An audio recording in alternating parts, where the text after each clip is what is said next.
আগামীকাল ২৭শে জুন ২০২৫ মাননীয় মুখ্যমন্ত্রী প্রফেসর ডক্টর মানিক সাহা চাকরি প্রার্থীদের হাতে অফার তুলে দেবেন।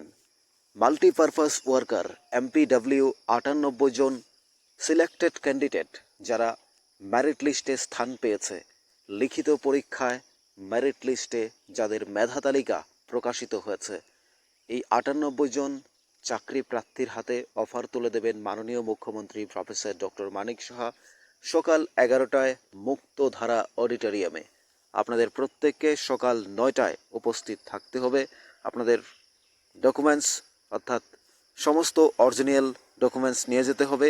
আপনারা যে পরীক্ষা দিয়েছেন, আপনাদের অ্যাডমিট কার্ড থেকে শুরু করে পিআরটিসি, আপনাদের সমস্ত সার্টিফিকেটগুলো নিয়ে যাবেন। সকাল ৯টায় উপস্থিত থাকবেন। এই যে আইজিএম এর পাশে মুক্তধারা অডিটোরিয়াম আছে, সেখানে মাননীয় মুখ্যমন্ত্রী সকাল ১১টায় এমপিডব্লিউ অর্থাৎ মাল্টিপারপাস ওয়ার্কারের হাতে অফার তুলে দেবেন। আমাদের ত্রিপুরা রাজ্যের জন্য এই ২০২৫ সাল গোল্ডেন ইয়ার। আমরা বলেছিলাম তার আগেও, জেআরবিটি দিয়ে শুরু হয়েছে, তারপর পুলিশ, টিপিএসসি, কোঅপারেটিভ ব্যাংক, সিডিপিইউ,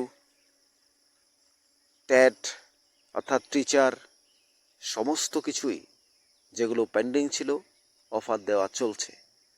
তাই আগামীকাল ২০২৫ ২৭শে জুন আমাদের রাজ্যের স্বাস্থ্য দপ্তরের আন্ডারে অর্থাৎ হেলথ ডিপার্টমেন্টের আন্ডারে যে ৯৮ জন চাকরি প্রার্থীর হাতে অফার তুলে দেওয়া হবে, সেখানে মাননীয় মুখ্যমন্ত্রী প্রফেসর ডক্টর মানিক সাহা উপস্থিত থাকবেন এবং তিনি তাদের হাতে অফার তুলে দেবেন। এটা আমাদের রাজ্যের জন্য অত্যন্ত আনন্দের। এই ২০২৫ সালে আমাদের রাজ্যের চাকরি প্রার্থীরা যে অপেক্ষায় ছিল, প্রতিটি চাকরি প্রার্থীর অপেক্ষার দিন শেষ হচ্ছে। অপেক্ষার প্রহর শেষ করে তারা হাসি মুখে চাকরির অফার নিয়ে বাড়িতে যাচ্ছে, তারপর নির্দিষ্ট স্থানে জয়েন করে পরিবারের মুখে হাসি ফোটাচ্ছে, রাজ্যের মানুষের জন্য কাজ করছে। এই যে মাননীয় মুখ্যমন্ত্রী প্রফেসর ডক্টর মানিক সাহা, তিনি ২০২৫ সালকে মনে হয় গোল্ডেন ইয়ার হিসাবে নিয়েছেন। কারণ এই ২০২৫ সালে যেভাবে চাকরি হচ্ছে এবং যেভাবে ইন্টারভিউ নেওয়া হচ্ছে, এক কথায় বলা যায় এটাকে আনবিলিভেবল। আগামী দিনেও যেহেতু টেট পরীক্ষার রেজাল্ট দেওয়া হয়েছে, তো এই চাকরিগুলো নিশ্চয়ই এই বছরেই ক্লিয়ার করে দেওয়া হবে, এগুলোও দিয়ে দেওয়া হবে। কারণ টেট পরীক্ষা নেওয়ার মাত্র ১.৫ মাসের মধ্যে তাদের ফাইনাল মেরিট লিস্ট দিয়ে দেয়।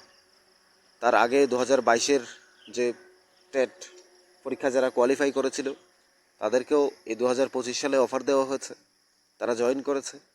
সিডিপিইউ থেকে সমাজ কল্যাণ দপ্তরের সুপারভাইজার এবং অর্থাৎ আইসিডিএস সুপারভাইজার এবং তার পাশাপাশি অন্যান্য যে চাকরিগুলো রয়েছে, সেগুলো পুরো পুলিশের থেকে শুরু করে সমস্ত কিছুই দেওয়া হয়েছে। জেআরবিটি তো দেওয়া হয়েছেই। তো যারা এখন বাকি রয়েছে, তাদের মধ্যে যেমন আগামী দিনে আরও নেওয়া হবে এবং অপেক্ষায় রয়েছে স্পেশাল এক্সিকিউটিভ রয়েছে। তো স্পেশাল এক্সিকিউটিভ শুধুমাত্র একটা বিশাল সংখ্যায় রয়েছে, তো সেটাকে বাদ দিলে আর সেরকম পেন্ডিং করা যেগুলো আছে সেগুলো ধীরে ধীরে দিয়ে দেওয়া হচ্ছে। এমপিডব্লিউ অর্থাৎ মাল্টিপারপাস ওয়ার্কার, তাদেরও দিয়ে দেওয়া হবে আগামীকাল। তো এইভাবে করে প্রত্যেকটা চাকরি ধীরে ধীরে দিয়ে দেওয়া হবে। আগামী দিনে আবার নতুন করে সিএইচও অর্থাৎ নার্সিং অফিসার, তো সেটাও নেওয়া হচ্ছে। ১০০ জন নেওয়া হচ্ছে, তো সেটার জন্য নোটিফিকেশান বেরিয়ে গেছে। এই রাজ্যের যে চাকরির জন্য মাননীয় মুখ্যমন্ত্রী প্রফেসর ডক্টর মানিক সাহার সরকার প্রতি মুহূর্তে নোটিশ জারি করছে, পেন্ডিংগুলো দিয়ে দেওয়া হচ্ছে। তার এই 2025 ত্রিপুরা রাজ্যের জন্য গোল্ডেন ইয়ার বলা যায় চাকরি প্রার্থীদের জন্য, যারা অপেক্ষায় আছেন যে বিভিন্ন চাকরিতে ইন্টারভিউ দেবেন। আপনাদের জন্য এই বছরটা সবচেয়ে গুরুত্বপূর্ণ। এই বছরে আরও বেশ কিছু ইন্টারভিউ নেওয়া হবে, অলরেডি প্রসেসিংও চলছে কিছু, আপনারা দেখতে পাচ্ছেন। নেক্সট টিপিএসসি রয়েছে, জেআরবিটি 2 আসবে এবং স্বাস্থ্য দপ্তরে নতুন করে নেওয়া হচ্ছে এবং বিভিন্নভাবে চাকরির পরীক্ষা চলছে এবং আগামী দিনে আরও বেশি করেই হবে। যেগুলো 2024 সালে মাননীয় মন্ত্রী মহোদয়েরা তারা নোটিশ জারি করেছিলেন, তারা প্রেস কনফারেন্সে বলছিলেন যে এই চাকরি নেওয়া হবে, ওই চাকরি নেওয়া হবে, এটা 2025 সালে এসে কার্যকর হচ্ছে, আমরা দেখতে পাচ্ছি। তো যারা চাকরি প্রার্থী, যারা অপেক্ষায় রয়েছেন বিভিন্ন দপ্তরে ইন্টারভিউ দেওয়ার জন্য, যে আপনারা ইন্টারভিউ দেবেন, চাকরি করবেন এবং চাকরির জন্য অপেক্ষা করছেন, আপনারা প্রস্তুত থাকুন, পড়াশোনা করুন, যে কোনো মুহূর্তে নোটিশ বেরিয়ে আসবে।